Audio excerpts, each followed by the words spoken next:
Hello, this is Crystal Racer with a video named 10 Shocking Things That Happened During the 2010s. Now, this idea originated from a Twitter user named underscore Jason F1, who said, what would have sounded ridiculous at the start of this decade but happened in F1? I'll start with Ferrari and McLaren not winning any titles. Well, here's 10 of the things I think were pretty shocking and happened during the 2010s. Starting off with McLaren's hideous decline and Honda partnership. At the start of the 2010s, McLaren was still recognised as a top team. They had two top drivers in Jenson Button and Lewis Hamilton. And despite Mercedes having come back to Formula 1, they were still clearly the best team on the grid using Mercedes engines.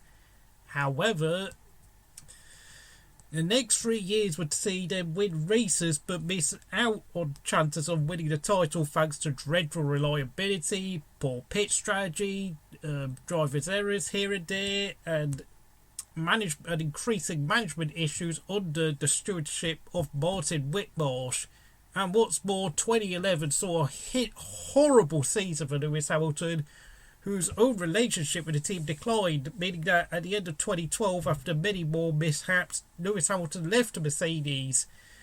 And then, of course, eventually, after two barren seasons in 2013 and 2014, McLaren then hooked up in a new engine partnership with the returning Honda organisation, who then went on to struggle severely together. And at the end of 2017, after scoring no wins and no podiums, Honda and McLaren would break up, leaving Honda to go to Red Bull, whilst McLaren were left with Renault engines. At number 9, just 3 drivers and 2 teams would win championship in this season. That's right, only the fewest total for both ever. Of course, excluding the 1950s, there's never been as few as just 2 teams winning constructors titles, and there's never been a decade where only 3 drivers became world champion. As we all know, this decade has been one of 2 differing dominations. The first one starting with Red Bull and Sebastian Vettel, and then of course the second one with Mercedes, mostly with Lewis Hamilton, with of course Rosberg causing an upset, winning the 2016 title.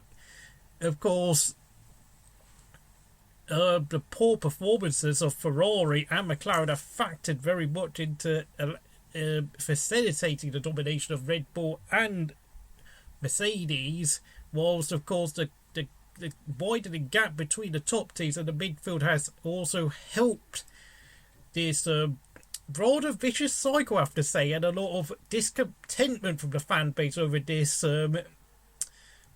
rather negative trend, I have to say. But of course, in F1 you can't just give prizes to everyone, and the fact of the matter is Red Bull and Mercedes simply did a better job when it really counted. Number 8, an American team joins Formula 1. Yeah, that's right. After the failures of the respective MAN and Marussia team, the Caterham team, which started a decade off as Lotus before they lost their name in a copyright strike, and then of course Hispania Racing Team, aka HRT. Please don't insert hormone replacement therapy here. After all those 3 teams who started a decade ended up dropping out due to financial issues, because of course they were the only 3 who followed the new financial reduction costs introduced by Max Mosley before he got kicked out. An American team named Haas joined the paddock, and on their first 2 races they finished 6th and 5th with their new driver Romain Grosjean in a sensational introduction to the sport. Of course, a lot of this was facilitated by having a chassis made by Dallara and Ferrari supplying them bits and pieces, and they have been a very competitive midfield team throughout the past 4 years, and of course the last year or so was quite a big struggle for the team. Number 7, Robert Kubica suffers a rally accident and misses 8 years. Promising Polish driver Robert Kubica, who had already entered this decade with a Grand Prix win under his belt from the 2008 Canadian Grand Prix, looked like a potential future world champion. he had a stunning season at Renault in 2010, scoring 3 podiums and absolutely wiping the floor with his rookie teammate Vitaly Petrov. And it turned out to be that before at some point during the off-season between 2010 and 2011, the Polish driver had signed a contract with Ferrari to join them for the 2012 season.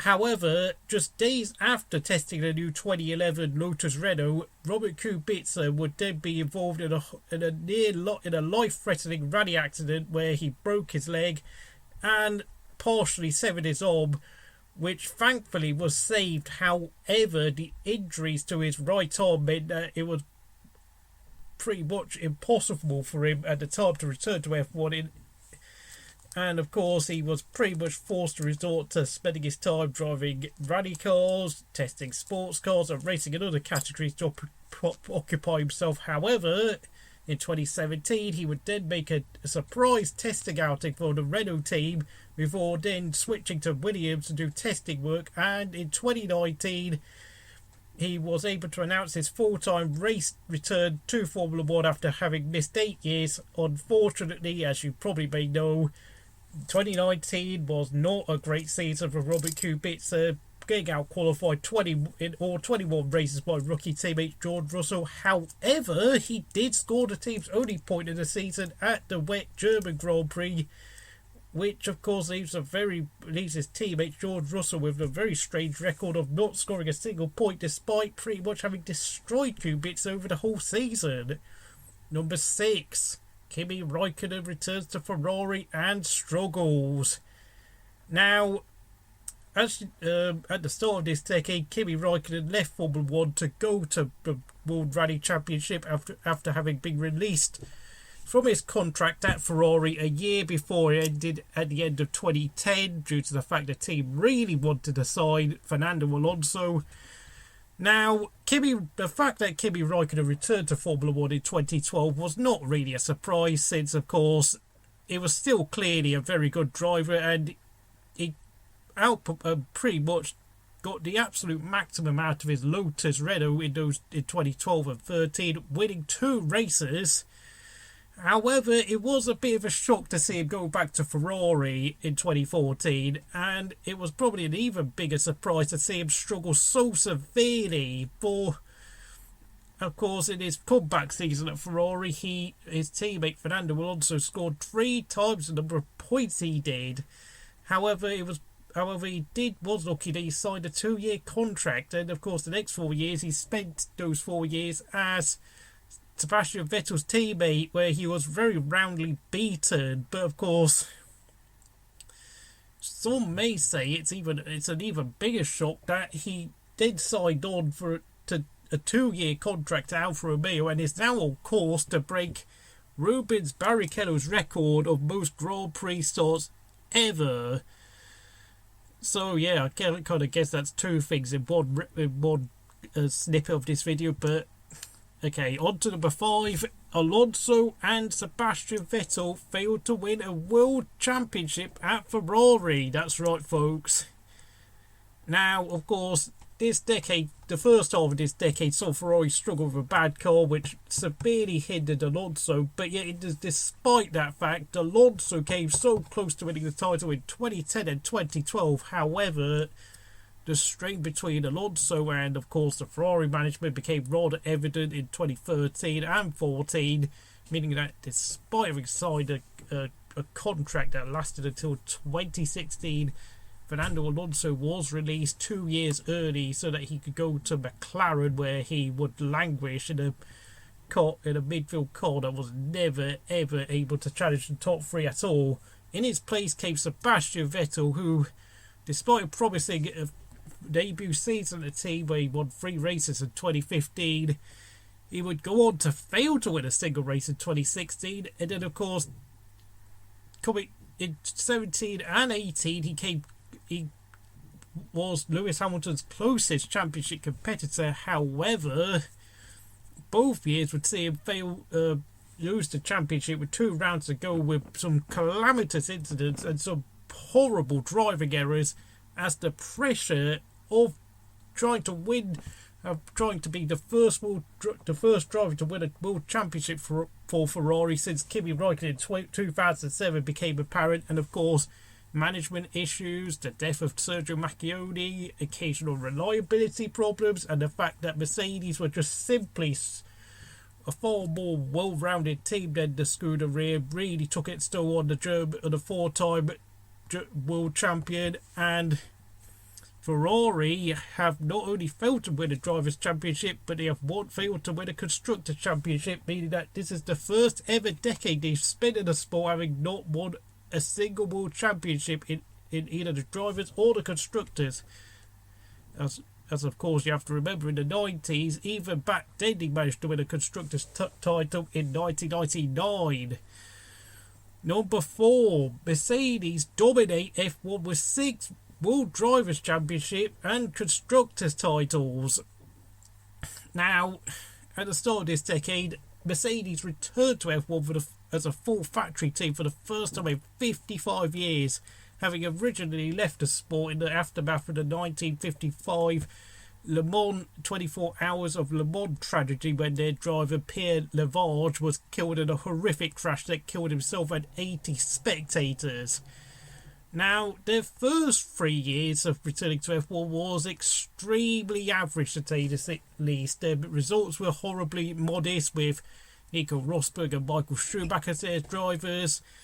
Of course, the decline of Michael Schumacher did not help their cause in any way, and of course during 2011 they failed to even score a single podium. Such was their struggle. However, as it transpired, it turned out to be that during 2010 they had already started developing their the new the 1.6 litre V6 hybrid engine, which of course from 2014 onwards would go on to absolutely dominate the sport.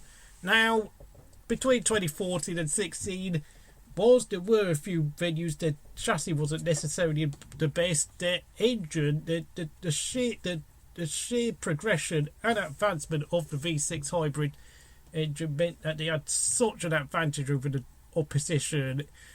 And whilst of course in the past 2 seasons they've not actually had the best engine, the improvement in the chassis side has been so great that, you know, it's given Lewis Hamilton the machinery required for him to go and now become a 6-time world champion. And of course the Mercedes team, is now on the verge of breaking Ferrari's record of 6 consecutive constructors title if they can do so next season in 2020, which would mean that if they won next season's constructors title, they will become the team with the most constructors title with 7. Number 3, Nico Rosberg wins the world title and then retires. Now, of course, everyone knows what a toxic rivalry and friendship Nico Rosberg had with Lewis Hamilton.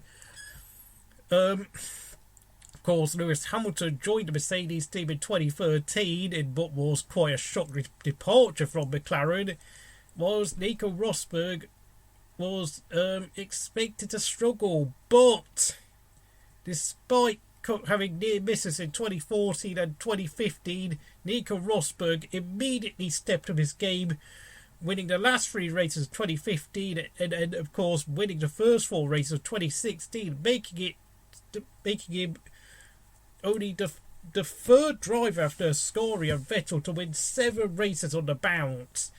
And then, despite losing his championship lead mid-season, he was able to claw back the advantage of the championship lead, and then of course he finished the season off with 5 consecutive second place finishes, enough to make him a world champion. And at the age of just 31 years old, Nico Rosberg decided to retire from Formula 1, citing family reasons. Now, it's got to be said, the Nico Rosberg story has been, frankly, one of the stories of the decade. Had he not been Lewis Hamilton's teammate, I can assure you 2014, 15 and 16 would have been extremely boring to watch, and we should be very thankful that Nico Rosberg stepped up his game to become a world champion. Yes, I know his punditry these days can be rather annoying, and he has been compared to Jack Villeneuve for that reason, but what he achieved in 2016, despite, of course, Lewis Hamilton suffering that engine failure at Malaysia, is still remarkable nonetheless. Number 2, Pastor Maldonado wins a race. At the start of this decade, Williams, as we know them, were very much an ailing midfield team who were very much living the glories of their past success in the 80s and the 90s. Of course, back in the 2000s, Williams were beginning, once they lost their BMW engine partnership, were beginning to struggle quite badly. And however, in 2011, they replaced their promising young driver in Nico Hulkenberg with a Venezuelan paid driver named Pastor Maldonado. During 2011, Maldonado got involved in a load of incidents that gave him the reputation of crash master very early on in his career, and 2012 would see his more experienced teammate Barrichello forced into retirement as Williams signed him another paid driver in Bruno Senna. What was not expected but was Pastor Maldonado would then suddenly be able to clinch pole position at the Spanish Grand Prix thanks to Lewis Hamilton being given a penalty for running out of fuel on his slowdown lap in qualifying. And then Pastor Maldonado jumped Fernando Alonso in the pit stops and took the race lead and was able to hold off the Spaniard at his home Grand Prix to win his only ever Grand Prix victory and Williams' first race win in 8 years since the 2004 Brazilian Grand Prix when they won it with Juan Pablo Montoya. As you probably know by now, of course, despite Maldonado proclaiming that he was a championship contender, he would spend the rest of the year getting involved in loads of stupid incidents, and he would continue driving in F1 until 2015, of course switching to the Lotus team for 2014, but he never picked up. Not only did he fail to win another race, but he never even got to stand on a podium again. So, this decade has had plenty of drama throughout it, but I think this one has to top the absolute lot for the most shocking things that have happened this decade. At number 1, it is a 17-year-old enters Formula 1 and wins a race at the age of just 18 years old. That's right, folks. Max Verstappen has practically topped the list for this most shocking moments. If anyone had predicted someone that young would not only enter the sport but would go on to make such a big name for himself and pull off a race victory at a new team at the age of just 18 years old, I think they would have laughed. Everyone would have laughed at you. But this is Formula 1, and Max Verstappen, the young sensation from the Netherlands, the son of Jos Verstappen, was making extraordinary progress through the karting ranks. In 2014, he won a few races in the Florida Winter Series, and then of course he quickly stepped up to the European Formula 3 Series, where he won a lot of races, finished third in the championship. Of course, he dominated at certain places such as the Norris Ring and Spa-Francorchamps. He stepped up to the Toro Rosso Formula 1 team for 2015 at the age of just 17 years old, clinched 2 fourth place finishes in his rookie season, and absolutely destroyed his more experienced teammate Carlos Sainz. But then, of course, at the 2016 Spanish Grand Prix, he was quickly promoted to the Red Bull team after Dani Kvyat was kicked out for taking out Sebastian Vettel in the previous race. And Verstappen went on to hold off veteran world champion Kimi Raikkonen to win on his Grand Prix debut for the Red Bull team. And, since then he's gone on to end up winning 7 Grand Prix wins, and is now very much the lead driver at the Red Bull team after having seen off Daniel Ricciardo. And of course, in many ways, it's probably not really a shocking idea to think that he could well be a world champion next year and potentially take away Sebastian's record of being the youngest ever world champion. So if you enjoyed this video, please like, subscribe to Crystal Racing, and I'll see you again next time.